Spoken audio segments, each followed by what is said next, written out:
لمولودية من هناك، وهذا العربي تبتي يوزع الكرة عادة الثانية والثالثة.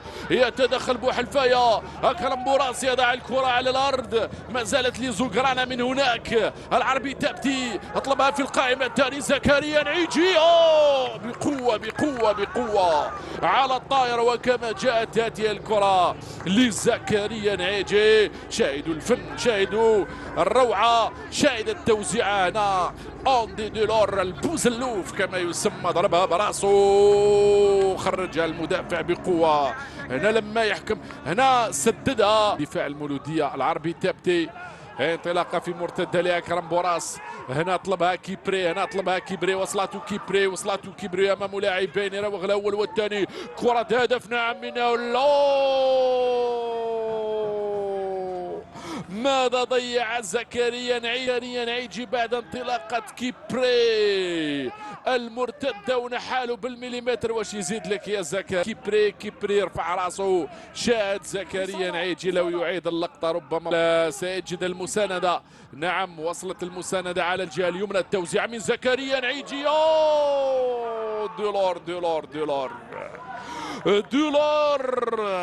ضيع الكرة. دولار، هي كرة زكريا نعيجي، أصبح ممررا ولكن ليس حاسما، لأن دولار الكرة. هذا كيبري مرة أخرى، كيبري يواصل، كيبري ينطلق، يتوغل، يزيد كيبري. كرة لرضا حليمية مرفوعة داخل منطقة العمليات، إنه الهدف الأول، إنه الهدف الأول لمصلحة المولودية، وعن طريق زكريا نعيجي.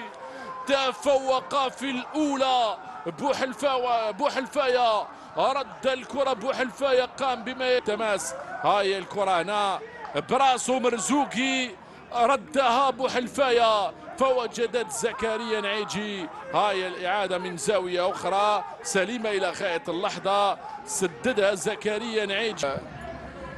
سيحاول لعل وعسى يكون الحل للمدرب خير الدين ماضوي. كرة صعبة للنادي الرياضي القسنطيني داخل المنطقة،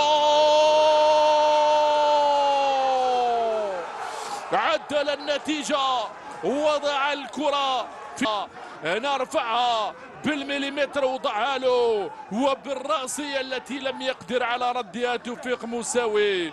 الراسية التي تصطدم، هل هو مصالا اللي رفع هذه الكرة؟ بالحسيني خالي من الرقابة الدفاعية، غفل باجو فتمكن بالحسيني البديل. واحد حليمية وطريقة التنفيذ العالمية، حليمية وابو حلفاية. هذا الحوار الشيق بالتعادل الايجابي، هدف مقابل هدف بين المولودية